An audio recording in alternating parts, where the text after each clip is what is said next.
배우자의 외도에 어떻게 대처하나? 아파트 누수 피해 어떻게 대처하나?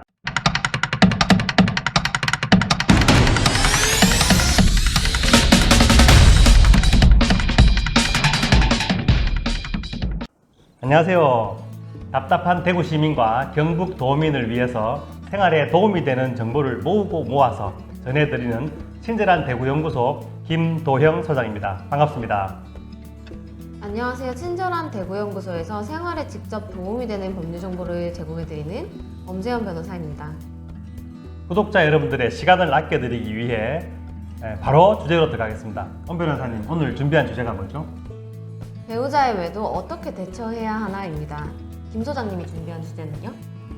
저는 아파트 윗집에서 누수 피해를 봤을 때 어떻게 보상받을 수 있나에 관한 이야기를 해드리겠습니다. 그럼 바로 들어가겠습니다. 많이들 배우자가 외도했을 때 배우자와 상간녀를 상대로 위자료를 청구할 수 있다는 점은 알고 계실 거예요. 이렇게 배우자와 상간녀가 외도한 것을 가지고 우선 법적으로는 부정행위라고 표현을 하는데요. 이 부정행위에 어디까지의 행위가 포함되시는지 아시나요? 아니요, 성관계가 이루어져야 되지 않을까요? 네, 간혹 그렇게 생각하고 찾아오시는 의뢰인분들이 많은데요. 위자료를 청구할 수 있는 부정행위라고 함은 예전의 간통죄보다는 넓은 의미여서 꼭 성관계까지 이르지 않았더라도 부부 간의 정조 의무에 위반되는 모든 행위가 다 포함되게 됩니다. 예를 들면 연인 관계를 유지하면서 손만 잡고 데이트를 하고 다녔다던가 아니면 모텔에 들어갔지만 성관계는 하지 않고 술만 마셨다라고 해도 이 모든 행위들이 부정행위에 포함됩니다. 제가 정말 그런 일을 당하면 정말 억울할 것 같은데 그러면 그 상간남이나 상간여한테 어떻게 복수할 수 있죠? 배신감, 수치심 등 이런 복잡한 심정을 견디기 힘드실 텐데요. 그래도 조심하셔야 합니다. 왜냐하면 피해자가 가해자로 바뀌는 건 한순간이거든요.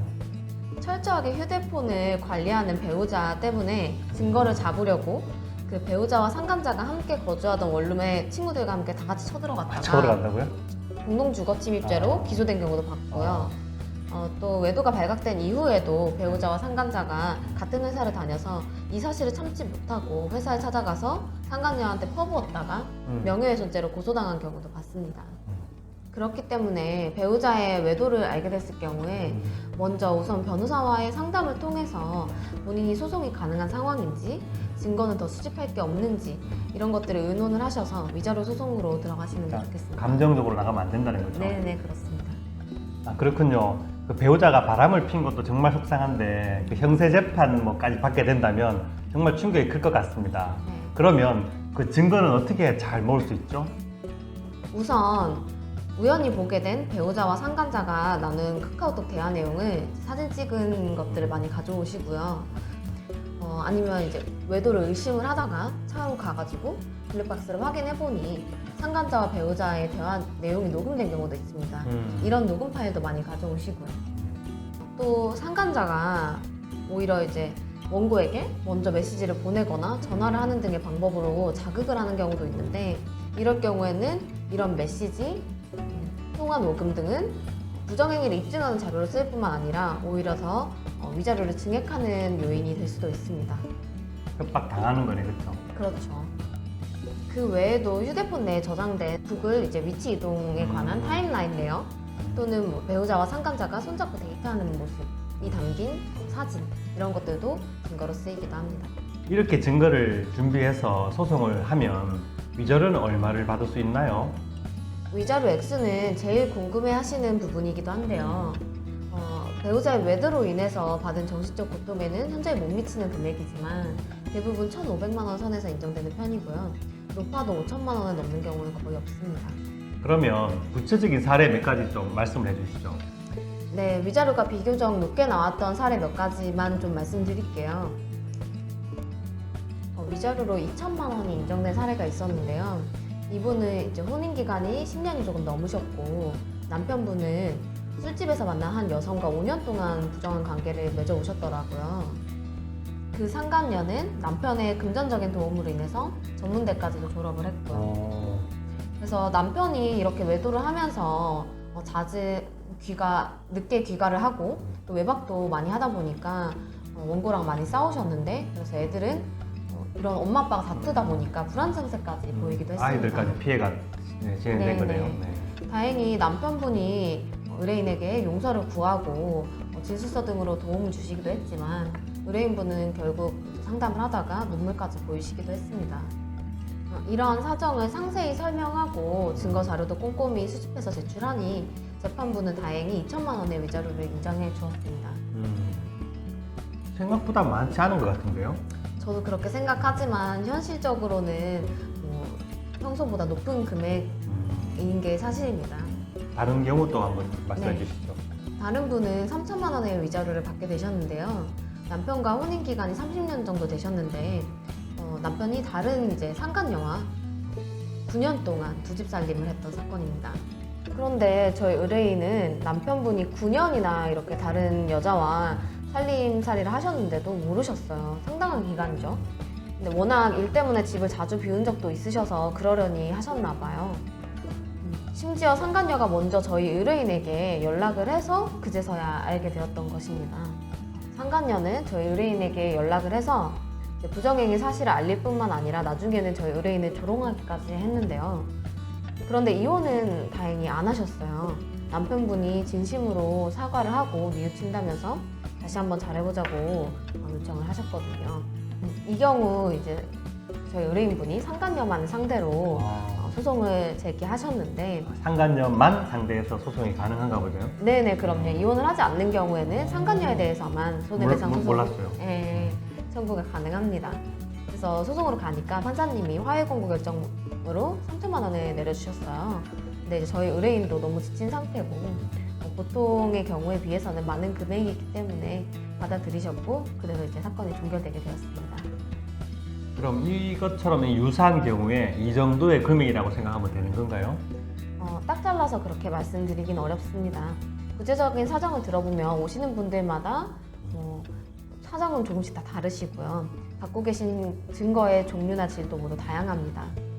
그래서 같은 상황이라도 증거가 없다거나 이혼을 안 하셨다거나 나 역시 위자료가 감액될 만한 행동을 했다라고 한다면 위자료가 더 적게 인정될 수도 있고 반대의 경우 위자료가 더 증액될 수도 있는 것이죠. 그래서 우선 이런 문제가 생기셨다면 법적 전문가랑 상담을 통해서 자세한 얘기를 나눠보시기를 권해드립니다.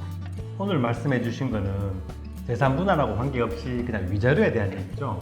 네, 재산 분할은 이러한 유책 사유랑 관계 없는 것이고요. 위자료는 잘못한 쪽에다가 청구를 하는 것입니다.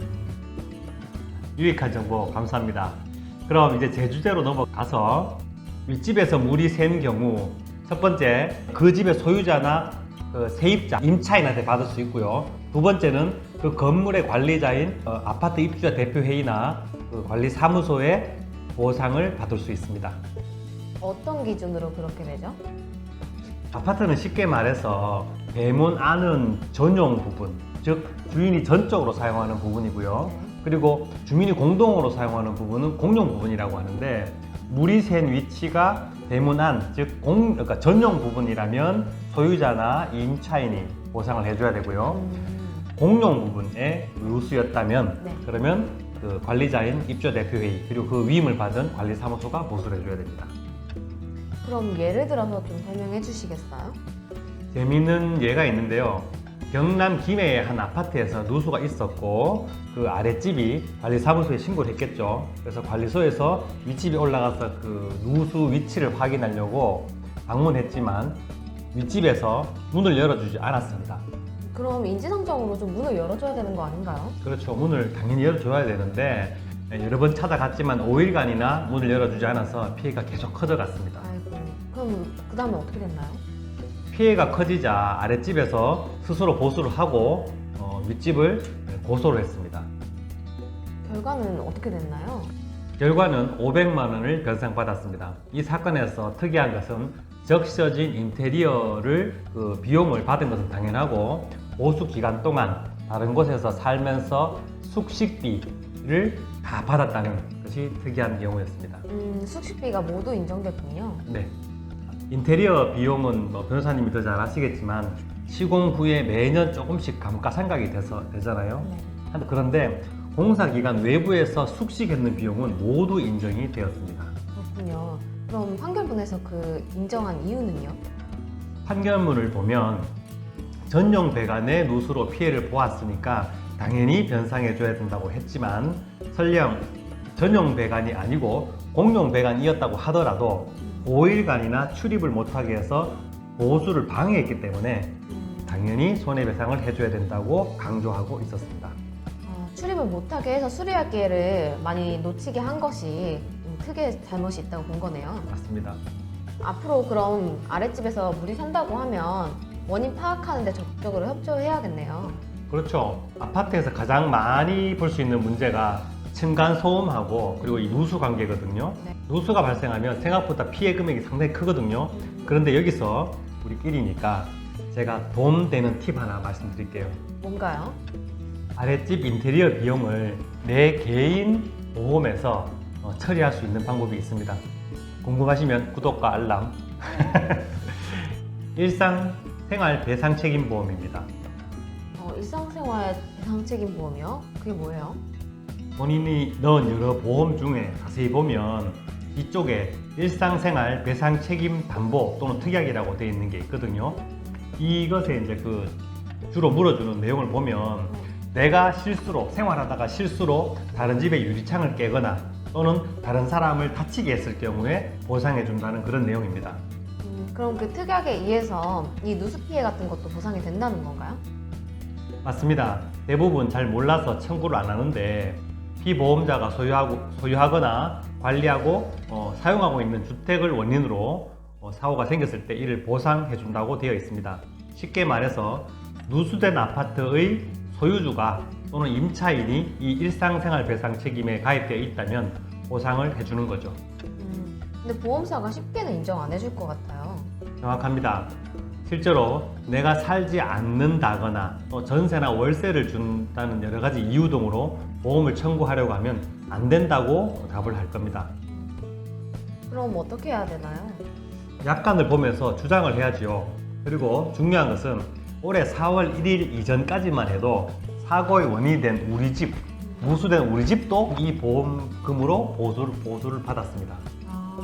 근데 보험 가입자의 피해는 보상 대상이 안 되잖아요. 맞는데요. 이 보험 약관에는 향후 손해 방지의 경감 또는 방지를 위해서 지출된 비용은 청구가 가능하다고 되어 있습니다. 그럼 해석하면 앞으로 아랫집에 다시는 같은 피해를 주지 않으려면 보수공사하는 거는 배상 가능하다는 뜻이겠네요. 그렇죠. 그 취지로 받을 수 있는 거죠. 그런데 이 규정이 악용이 돼서 생각보다 많은 사람들이 받아갔나 봐요. 그래서 광주에서 소송이 있었고 그 결과로 대법원 판례가 나왔는데요. 자체 수리비는 비록 간접적으로 손해 방지 또는 경감을 위해서 사용했더라도 손해 방지 행위 자체에 포함되지 않는다. 이렇게 판례를 했습니다. 그래서 아랫집을 고쳐준 것만 지급하고 윗집 본인 수리한 것은 보상해주지 않아도 된다고 판례가 생겼습니다. 그럼 결론을 얘기하면 누수 피해가 발생했을 때 윗집에서는 일상생활 배상 보험으로 아랫집의 인테리어 피해를 배상해 줄 수 있다는 거네요. 그렇죠. 제가 정리해 드릴게요. 먼저 누수가 발생한다면 윗집이나 관리사무소에 알리는 게 가장 중요하고요. 그 사실을 통보받은 관리소는 윗집에 가서 원인을 파악해야 되겠죠. 네. 공용인지 전용인지. 네. 그래서 공용이라면 관리사무소 즉 대표회가 보수해주면 되는 거고 전용이라면 그 주택의 소유자나 또는 사용자가 보수해주면 되는 건데 그 두 분 중에 일상생활 배상보험이 들어있다면 그 보험으로 처리하면 된다입니다.